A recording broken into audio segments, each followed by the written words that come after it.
Hi everybody, welcome to this Expert Division qualifying round video guide. All holes of the St Patrick's Day tournament with tournament wind conditions. Hope you're all doing well. Free entry, hope you're enjoying that as well. Please give me a thumb up. Make sure you subscribe to the channel as well. Help me get to the wonderful 20,000 sub milestone. Now, if you're tempted by free entry and want to have a go up in Master, doesn't matter if you haven't got a load of premium balls, I've got a -16 free-to-play qualifying round guide on the channel as well. That is Kingmakers and Berserker only. So check that out. It is APOC 4 friendly. In the meantime though, here comes Expert. Good luck. Here we go with hole number 1. On hole number 1, we're going to use the Rock and the Grizzly. We are going to set up with a Kingmaker, and we're going to have the blue ring touching the rough on the left at the top of +12 with the Rock level 8, top of +11 with the Rock level 9. 4 top spin, 1 bar side spin to the left. The ball guide will look like that once you've added spin and are in the correct position, of course. The adjustment, max +5, power 3 settings. Max +5, power 3. And once we've done that, time to take our shot. No overpower, no curl, of course. Minor greats will be safe with the Rock. Nice accurate club to use off the tee for this par 4 in this nice wind angle as well, bouncing very comfortably over the rough into the sunny part of the fairway. Drive distance is going to be around 350 yards. Second shot, make a back fringe check. Bullseye over the fringe where it meets the green, in line with the pin. +4 there with the Grizzly 9 will be +7 with the Grizzly 7 or 8. Then I'm adding half a bar of top spin, setting up with the red ring touching the rough line and the ball guide just going to the back of the cup. For that back fringe check of +4 with Grizzly 9, we're going to play this one 40% slider, 5% elevation, and we're using Grizzly 9 numbers regardless. If you've got a lower level Grizzly, still you need to stick with Grizzly 9 numbers. Making our adjustment, and all that is needed to do now is, of course, centre the ball nicely and hit perfect, landing into the rocky part there and dropping this one right at pin for the eagle. On this par 3 we're playing an NMT shot, so no move target, so just add your spin first, and that is going to be 3 back spin and 1.5 left spin. And then it's time to adjust our rings, so no need to touch your target until you go to adjust your rings. Min +20, power 3 numbers, of course. As always with these par 3s, nice to keep the wind below 8 miles per hour if you can. And making our adjustment there, and subject to any wind angle tweaks that you might need, then a perfect ball is going to have a very good chance at dropping, bouncing nicely on the fairway, second bounce onto the green, and we're rolling beautifully in for a hole in 1. Time to go aggressive here with a Berserker or a Sawgrass ball if you've got it and want the extra needle stability. From the NMT position, I just move about a ring to the right, but look at where my ball guide is aiming before spin, kind of just moving it away from the bunker. Then we're adding spin, 5.8 top spin, 2 right spin, and then we're going to adjust max +15 power 5 numbers to match the ball setting that we're using. There is going to be a push-up involved here. I'll give you the ring amount for APOC 5 and 6. Obviously 7 and 8 and level 4 you will have to, 7 and 8 will be a different amount of rings, of course. Level 4 Apocalypse you need to push up additionally. So 5 and 6 is going to be 5 ring push-up. Then I would do a 4.5 ring push-up with APOC 4 plus another 7 yards to account for your lack of club distance. Full overpower, slowish needle, try and hit perfect. Bouncing there towards the bunker, so a great left might be dodgy. You can great proof it if you want by moving your position to the right, but we're looking for 414 yards or thereabouts. Second shot with the Grizzly, we're going to add spin first, 4 top spin and 1 bar right spin. Setting up here with the ball guide as shown, we are going to be about 3 or 4 green squares short of pin, ball guide aiming to the right. I've also got the white ring very close to the rough line. There is a small gap there, so try and replicate, pause the video, make some detailed notes if you can. Landing position plus yards, -5% elevation, +6 is going to be 73% on the slider. That will be +9 with the Grizzly 7 and 8. You're going to use Grizzly 9 numbers regardless, and you make 2 pulls over the bullseye, please. Centre the ball, hit perfect, bouncing very nicely on the fairway pad. It's great safe both sides, rolling up onto the green, and if you're lucky, you're going to get the albatross here on this par 5. Hole in one here, we're going to play from the P3 min line with our sniper, with the red ring touching the rough. Then we're going to add spin, and I'm going with 1.4 backspin, so a light 1.5, no side spin, offset there, deliberately left of the pin. You can add spin with a basic ball if you want to before finding the min line, just to make sure you've got no accidental side, but if not, it doesn't matter. Min plus 30, power 3 numbers. Even with the wind angle variation, you shouldn't be pulling into the min line at all here, because it is a fair few degrees off level crosswind with this orientation of the hole. Bouncing very nicely though there. Second bounce at the start of the fringe, and we're falling nicely for the hole in one. If you've not seen it already, for a limited time only, a special tropical edition of the Golden Shot, chance to win some Wind 5 balls for free. All the details on my video on the channel homepage. Don't forget to check it out. On to this par 4, we're going to send it from the NMT position. I'm moving up directly in a vertical line to the top of plus 24 with APOC 5 and above. You would need to go to P5 max rest with APOC 4, so that's plus 30 I believe. 5.8 top spin, 1 right spin, and then we adjust max plus 10. Might need a tweak or two depending on wind angle and wind strength, so it's always advisable to take a token or two if you've got a couple of power 5 balls to spare. Like I said, doesn't need to be the sawgrass ball. You can play with the berserker if you want to.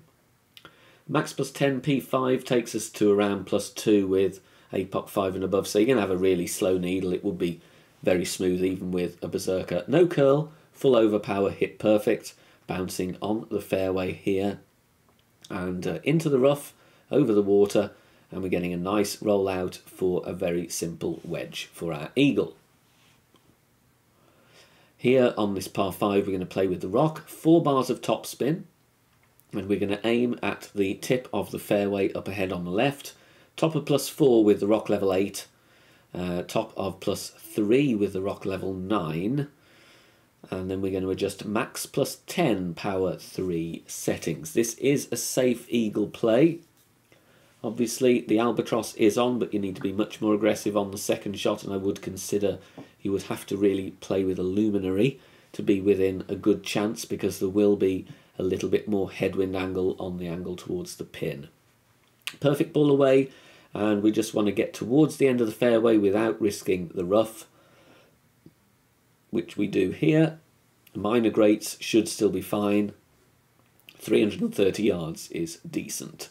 Second shot, you will need your Cataclysm or Big Dog, and we're going to go with 5.5 top spin, 2 left spin to begin with. Find a position here with the ball guide just clipping the rough, aiming as shown, away from the pin. You can count the green square rows or columns if you want a better reference. Then I respin, keep the top spin, and change to half a bar of left spin rather than 2.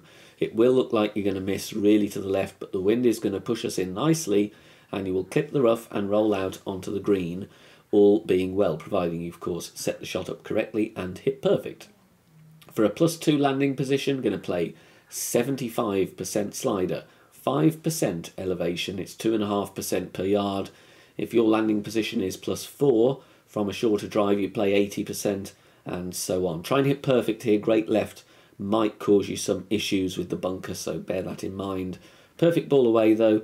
The top spin will grab very nicely, and the wind will push us towards the rough, into the rough, and rolling out on the green, safely on the green for an eagle putt on this long par 5. If this free content is helping you and you want to support the channel, then you can do so in one of 3 ways. You can use the PayPal link in the video description down below, you can click the thanks button, or you can become a channel member to unlock loads of great perks as well. Now with this par 3 we're going to set up before spin with the blue ring touching the rough with our sniper and the bull guide through the hole. Then adding spin. A 1.4 backspin, a light 1.5 basically, and then 0.8 left spin. Mid plus 20 power 3 is the adjustment that we need to make here. Might need a tweak or two based on your wind angle variance that you may well get, but this is the middle wind angle. As always, try and keep that wind below 8 miles per hour. Mid plus 20 power 3, always use sniper 10 numbers here please. Perfect ball away, bouncing nicely before the rough and the bunker, taking the hop before the green, rolling onto the green and dropping right at the pin. Very, very close on this one. I'm going to give you a tweak to hopefully get you in. Set up with the quarterback, top of plus 10, white ring touching the rough on the right, then switch to the APOC and grizzly bag. 5.5 top spin here, 2.5 right spin. Weird spin amounts, make sure you get them right. 5.5 top, 2.5 right. Max plus 10 is the adjustment here. Maximum distance, 10% elevation. Not going to bring me into overpower with APOC 5 and probably won't with APOC 4 to be honest. That would be plus 10, so you've still got 5 or 6 yards of leeway even with higher wind. You should be fine. And I'm going here with circle drop overpower, so just that point where the circle drops slightly but before it breaks, so only that first click where it drops down. No curl, and I want to play rings from min with the grizzly, which is why I'm not pushing this one, otherwise you'd be in between clubs. Drive distance you want about 350 yards. Second shot, I would like you to tweak the aim. I missed this one on the right hand side. I'm adding spin first, 2.5 top spin, 1 bar side spin to the left. Find the min line and count rings from min. There is 5, 6, 7. And we want the red ring touching the rough line. And here you can see I'm offsetting to the left with a small gap between the bull guide and the left side of the cup. But it isn't enough. I would kind of go a bull guide width again to the left, but you'll see this based on the video. I do like the adjustment though, so I don't want to really tweak that one. My suggestion would be to tweak the aim or tweak the left spin, it's up to you. 7 rings from min, we're going to play 9% slider, 0 elevation, power 3 numbers, centering the ball, like I said. Just put a tweak in on this one, the speed's good, the adjustment's right, don't want to adjust it anymore. But just need to tweak either the aim or the left spin. The choice is yours for a good chance for an eagle on this par 4. We're going to drive with the rock here using backspin. We're going with 1.5 backspin, 3 right spin, and setting up with the red ring touching the rough at the top of plus 10 with the rock level 8, top of plus 9 with the rock level 9. The adjustment is 1 to 1 minus 1. So if you have 8.4 wind, you're going to go 7.4 rings. If you have 9.1 wind, you're going to go 8.1 rings, and so on. So a nice simple one there, no need to be faffing around with your wind apps on this one, just do a very simple bit of maths yourself. Just over 2 balls of right curl, look at the tip of the triangle, drawing a line down from the tee would be touching the inside tip of that triangle just before the circle drops as our overpower reference. Don't overdo it here with the overpower accidentally, otherwise you will roll off the end of the fairway. Take a token or two, get a feel for it if you like. Drive distance, going to be 312 to 316. Second shot, I would like you to add a bit more topspin here, and I'll tell you why in a minute. I would go with 5.2 topspin really. I'd rather be coming in hot and on the back fringe rather than on the fairway before the green. Stretch out, find the position shown, and then we're going to adjust max plus 10 power 3. This will take you into overpower regardless of how much overpower you adjust into. We are going to go with full overpower. If you're worried about that, you can of course play with a higher power ball. Full OP. I hit great right here and it gets me onto the green very nicely. In a subsequent attempt, a perfect ball actually stopped on the front fringe. So that was with 5 topspin. So that is why I'm saying go with 5.2. Because I would rather be coming in and rolling to the back of the green rather than having a really downhill wedge. But here, safely on the green, go with a bit more topspin and you're putting for your eagle. Thank you for watching this video on the St Patrick's Day tournament. Please head over to Facebook, search for BK Golf Clash. join our free Facebook group. Free guides, shot sharing, discussion points as well. Loads of helpful members there to help improve your game. Look forward to seeing you there, and good luck in the St Patrick's Day tournament. See you soon. Bye for now.